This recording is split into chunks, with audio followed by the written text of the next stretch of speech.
E Sreedharan നിർദ്ദേശിച്ച അതിവേഗ റെയിൽപാത പദ്ധതിയിൽ മാറ്റങ്ങൾ നിർദ്ദേശിച്ച് വിദഗ്ധ സമിതി. വിശദമായ പാരിസ്ഥിതിക പഠനം നടത്തണം. ക്രൗഡ് ഫണ്ടിംഗ് അടക്കമുള്ള സാമ്പത്തിക നിർദ്ദേശങ്ങളിലും മാറ്റം വരുത്തണമെന്നും നിലവിലുള്ള ഘടന ശരിയല്ലെന്നും വിദഗ്ധ സമിതി റിപ്പോർട്ട്. ഡി ബിനോയ് ചേരുന്നു വിവരങ്ങളുമായി. ബിനോയ്, ഏതായാലും അതിവേഗ റെയിൽപാതയിൽ ഇപ്പോൾ വിദഗ്ധ സമിതി കുറേ നിർദ്ദേശങ്ങൾ മുന്നോട്ട് വയ്ക്കുന്നുണ്ട്. എന്തൊക്കെയാണ് മറ്റു വിവരങ്ങൾ? അതിവേഗ റെയിൽപാതയുമായി ബന്ധപ്പെട്ടുള്ള വിദഗ്ധ സമിതിയുടെ റിപ്പോർട്ട് ഇന്ന് മുഖ്യമന്ത്രിക്ക് സമർപ്പിക്കാനിരിക്കുകയാണ്. ചില സംശയങ്ങൾ വിദഗ്ധ സമിതിയുടെ ഭാഗത്ത് നിന്നും ഉയരുന്നു. പ്രത്യേകിച്ചും തിരുവനന്തപുരത്ത് തുടങ്ങി കണ്ണൂരിൽ അവസാനിക്കുന്ന 473 കിലോമീറ്റർ ദൈർഘ്യമേറിയ പാതയിൽ 23 സ്റ്റേഷനുകളാണുള്ളത്. ഈ 23 സ്റ്റേഷനുകൾ നിർമ്മാണം പൂർത്തിയായി കഴിയുമ്പോൾ റെയിൽ പദ്ധതിക്ക് മാത്രമല്ലാതെ മറ്റേതെങ്കിലും സാമ്പത്തികം ലഭ്യമാകുന്ന പദ്ധതികൾ കൂടി വിനിയോഗിക്കുന്ന തരത്തിലേക്ക് റെയിൽവേ സ്റ്റേഷനുകൾ മാറ്റാൻ കഴിയുമോ എന്നുള്ളൊരു സംശയമാണ് ആദ്യമായി ഉയരുന്നത്. രണ്ടാമത്, ഈ പദ്ധതിയുടെ നിർമ്മാണവുമായി ബന്ധപ്പെട്ട് ഏകദേശം ചിലവാകുന്നത് 60,000 കോടിയിലധികം രൂപയാണ്. അതിൽ 60% തുക കേന്ദ്ര സംസ്ഥാന ഫണ്ടുകളിൽ നിന്ന് കണ്ടെത്താനും ബാക്കി 40% ക്രൗഡ് ഫണ്ടിങ്, അതായത് ജനങ്ങളിൽ നിന്ന് പിരിച്ച് പൈസ കണ്ടെത്താനും ഏകദേശം 24,000 കോടിയോളം രൂപ ജനങ്ങളിൽ നിന്ന് കണ്ടെത്തണം. പ്രവാസികൾ ഉൾപ്പെടെയുള്ള ആളുകളിൽ നിന്നും 24,000 രൂപ കണ്ടെത്തണം. ഈ ക്രൗഡ് ഫണ്ടിങ് യാഥാർത്ഥ്യമാകുമോ എന്നുള്ളതാണ് മറ്റൊരു സംശയം. കാരണം സ്വാഭാവികമായും ലാഭകരമല്ലാത്ത ഒരു പദ്ധതിക്ക് ഇപ്പോൾ നിലവിലെ സാഹചര്യത്തിൽ പ്രത്യേകിച്ചും പ്രവാസികൾ വലിയ തരത്തിൽ മുതൽ മുടക്കിനൊന്നും തയ്യാറാകാത്തൊരു സാഹചര്യമുണ്ട്. ലാഭം കിട്ടാത്ത പദ്ധതികളിലേക്ക് അവർ കടന്നു വരികയുമില്ല.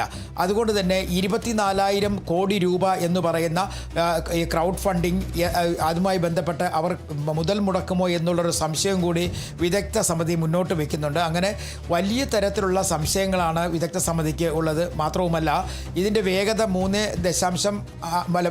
ഇത് യാത്രക്കിടക്കുന്ന സമയം തിരുവനന്തപുരം മുതൽ കണ്ണൂർ വരെ യാത്രക്കിടക്കുന്ന സമയം 3.5 മണിക്കൂറിലധികമാണ്. ആ സമയം കൊണ്ട് ഓടിയെത്താൻ കഴിയുമോ? മാത്രവുമല്ല, ഈ തൂണുകളുടെ മുകളിലൂടെ പായുന്ന റെയിൽപാത അത് എത്ര കണ്ട് യാഥാർത്ഥ്യമാകും? ഇതിനെല്ലാം ഉപരിയായി കൃത്യമായ ഒരു പാരിസ്ഥിതിക പഠനം ഇതിന് അനിവാര്യമാണ്. അങ്ങനെ തുടങ്ങി വിദഗ്ധ സമിതിയുടെ കുറേ സംശയങ്ങളാണ് ഇപ്പോൾ ഉള്ളത്. ഇതുമായി ബന്ധപ്പെട്ട ഒരു റിപ്പോർട്ടാണ് വിദഗ്ധ സമിതി ഇന്ന് മുഖ്യമന്ത്രിക്ക് കൈമാറുക. ഇവർ പ്രധാനമായും പറയുന്ന കാരണം സിൽവർ ലൈൻ പദ്ധതിയെ വലിയ തരത്തിൽ എതിർക്കുകയുണ്ടായി. കാരണം കേരളത്തിനെ രണ്ടായി പിളർന്നുകൊണ്ട് കടന്നു പോകുന്ന ഒരു റെയിൽ പദ്ധതിയായിരുന്നു. ഒപ്പം വലിയ തരത്തിലുള്ള മതിലുകൾ കെട്ടി കേരളത്തെ രണ്ടായി മാറ്റപ്പെടുന്നു. പല സ്ഥലങ്ങളിലും തണ്ണീർത്തടങ്ങൾ മൂടപ്പെടുന്നു. കുളങ്ങളും കിണറുകളുമൊക്കെ മണ്ണിട്ട് മൂടുന്നു. അങ്ങനെ തുടങ്ങി പരിസ്ഥിതിക്ക് ദോഷമുണ്ടാകുന്ന ജനവാസ മേഖലയിലൂടെ കടന്നു പോകുന്ന റെയിൽ പദ്ധതിയെ ആണിരുന്നു കേരയിൽ എന്ന് പറയുന്ന പദ്ധതി. ആ കേരയിൽ സിൽവർ ലൈൻ പദ്ധതിയിൽ നിന്നും അല്ലെങ്കിൽ അതിന് സമാന്തരമായി മറ്റൊരു പദ്ധതി കണ്ടെത്തുമ്പോഴേക്കും അതിൽ ഇത്തരം പ്രശ്നങ്ങളൊക്കെ ഒഴിവാക്കി വേണം കണ്ടെത്തേണ്ടത്. പ്രത്യേകിച്ചും ഈ കൂടുതൽ ഭൂമി ഏറ്റെടുക്കൽ, ജനങ്ങളുടെ കൂടുതൽ ആളുകൾ തങ്ങുന്ന കുറേ വീടുകളുടെ മുകളിലൂടെയുള്ള റെയിൽപാതയുടെ പോക്ക്, ഇതൊക്കെ അംഗീകരിക്കാനാകില്ല എന്നാണ് വിദഗ്ധ സമിതിയുടെ അഭിപ്രായം.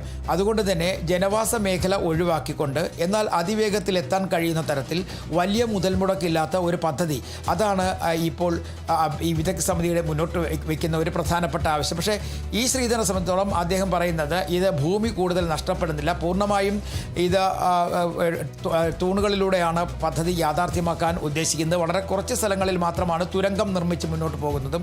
അതുകൊണ്ട് തന്നെ വലിയ ചിലവും പ്രതീക്ഷിക്കുന്നില്ല.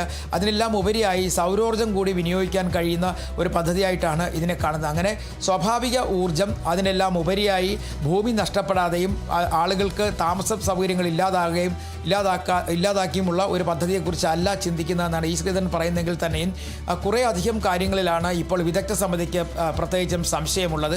അതിൽ പ്രധാനം ഈ ക്രൗഡ് ഫണ്ടിങ് എന്ന് പറയുന്നതാണ്. 24,000 കോടി രൂപ ഏകദേശം മൊത്തം മുതൽ മുടക്ക് ഏകദേശം 60,000 കോടിയോളം രൂപ വരുന്നുണ്ട്.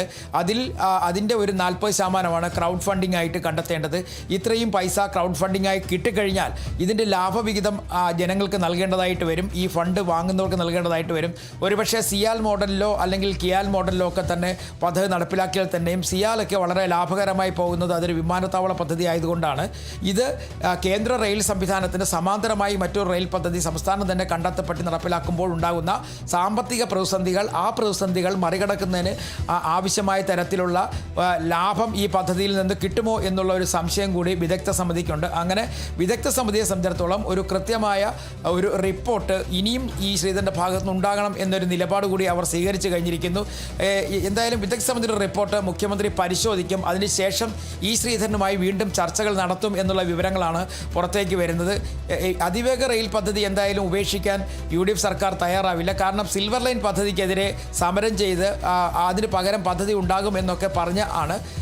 അതുകൊണ്ട് തന്നെ ഈ പദ്ധതിയും ഒഴിവാക്കി നിർത്തില്ല. പക്ഷേ ഇത് എങ്ങനെ പ്രാവർത്തികമാക്കാം എന്നുള്ള കാര്യങ്ങളെക്കുറിച്ച് തുടർ ചർച്ചകൾ ഉണ്ടാകും എന്നുള്ളത് ഉറപ്പാണ്.